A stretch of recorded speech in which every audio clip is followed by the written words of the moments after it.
O Edivaldo, boa noite. Edivaldo, eu ainda estou aqui em tratamento, tomando antibiótico e tudo, perseverando, ainda não estou 100%. Mas mesmo assim, eu senti o desejo de mandar para ti esse vídeo, tá bom?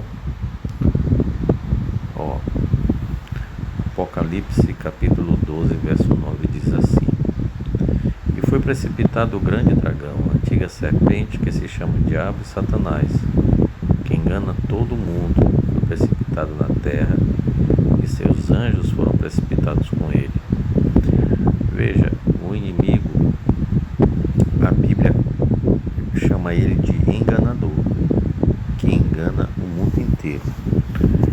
Por exemplo, entre um adulto e uma criança, quem é mais fácil enganar? É evidente que o adulto é mais fácil enganar uma criança, né?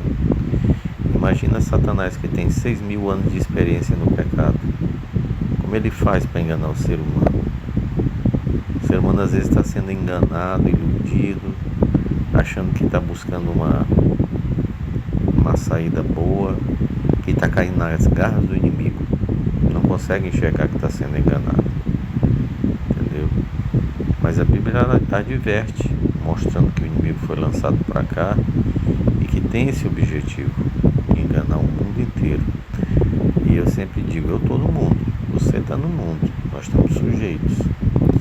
O inimigo todo dia arca ciladas pra gente, arma, diversos tipos de coisas que às vezes a gente cai que nem um patinho, como diz a história, e a gente nem se apercebe disso.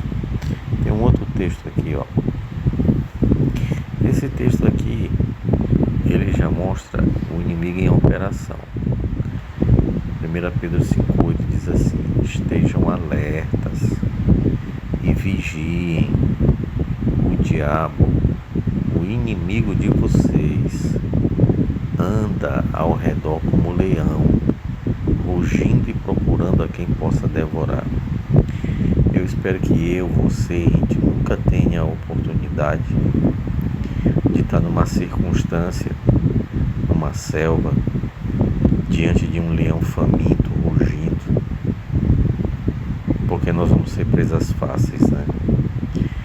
A Bíblia, ela faz uma pequena ilustração para que a gente possa entender que força nós vamos ter contra um leão. Nenhuma. E aqui a Bíblia está dizendo que o inimigo anda desesperado como um leão, querendo devorar alguém, no caso nós. E a Bíblia aconselha que a gente esteja alerta. Como é que a gente está alerta?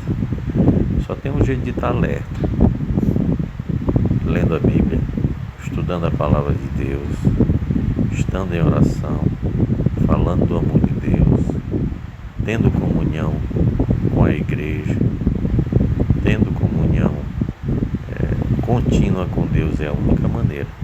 E o último texto que eu separei para ti, esse texto aqui, eu digo assim, que Deus é tão misericordioso, se preocupa tanto com a gente, que Ele não deixa a gente cair nas garras do inimigo e ser enganados, não. Ele nos adverte. Olha o que a Bíblia diz, ó. Mateus 12, 43 a 45 diz assim: quando o espírito imundo sai de um homem, passa por lugares áridos procurando descanso. Como não o encontra, diz: voltarei para a casa de onde saí. Chegando, encontra a casa desocupada, varrida e em ordem. Então vai e traz consigo outros 7 espíritos piores do que ele, e entrando, passando a viver ali. E o estado final daquele homem torna-se pior que o primeiro. Assim acontecerá essa geração perversa. O que a Bíblia está dizendo? Por exemplo,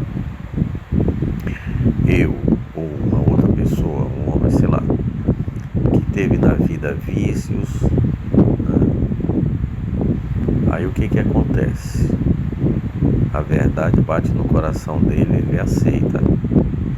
E aí o Espírito Espírito Santo faz uma faxina na vida dessa pessoa. Se ele era transviado, ele vai mudar. Se ele tinha vícios, bebida, droga, ele vai deixar. Entendeu? Por quê? Porque o Espírito Santo faz uma mudança completa na vida dessa pessoa. Só que, se essa pessoa não perseverar, não continuar resistindo aos ataques de Cristo, não por vontade, por sua própria força, mas pelo poder do Espírito Santo, o que vai acontecer? Esse demônio que se alojava na vida daquela pessoa, determinando o que essa pessoa tinha que fazer de errado, se prostituir, beber, ser homossexual, esse tipo de coisa. O que vai acontecer? A Bíblia diz que esse demônio não volta só, ele volta com mais 7. E aí, vamos dizer, se a pessoa ele era um beberrão, ele vai beber 7 vezes mais. Se a pessoa se prostituía, ele vai se prostituir 7 vezes mais. Se a pessoa era violenta, ela vai ficar 7 vezes mais. Então, meu irmão, isso aí é um alerta muito grande para cada um de nós, para a gente perseverar na fé. Porque contra esses poderes das trevas, não adianta boa vontade, desejo de querer fazer o que é certo. Só um poder maior do que esses poderes demoníacos, que é o poder de Deus, nós nos submetendo ao poder de Deus para que Ele possa nos livrar dessas coisas. Meu irmão, que Deus me proteja, te proteja, nos guarde, nos livre de todas essas ciladas do inimigo.